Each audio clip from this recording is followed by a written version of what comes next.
நந்திதேவருக்கு சாபம் விட்ட சிவபெருமான் காரணம் என்ன?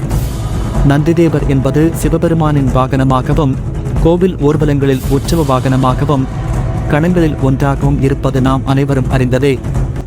இந்த பிரபஞ்சமும் சப்த ரிஷிகளும் உருவான பிறகு மனிதர்கள் பிரம்மாவால் படைக்கப்பட்டார்கள். பிறகு மனிதர்களுக்கு தினசரி என்ன வேலை செய்வது என்று பிரம்மனுக்கு தெரியவில்லை.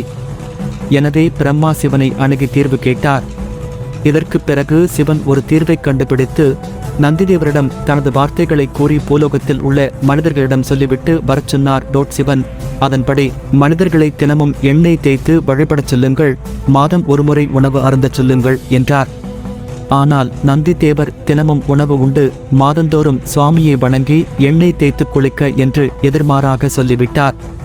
கைலாசம் திரும்பிய நந்தியின் தவறைக் கண்டு கோபமடைந்த சிவபெருமான் நந்தியிடம் இந்த உலகம் முடியும் வரை தனது தலைமுறைகள் மனிதர்களுக்கு விவசாயம் செய்வதற்கும் மனிதர்களுக்கு உணவு சேகரிப்பதற்கும் உதவும் என்று நந்தியிடம் சாபம் கொடுக்கிறார். இது மாட்டுப் பொங்கல் அன்று நடந்தது. எனவே தமிழர்களாகிய நாம் மாட்டுப் பொங்கலை கால்நடைக்கு நன்றி செலுத்தும் விழாவாக பூஜை செய்து ஒவ்வொரு சிவன் கோவிலிலும் நந்திதேவருக்கு பழங்கள் மற்றும் காய்கறிகளால் அலங்காரம் செய்யப்படுகிறது.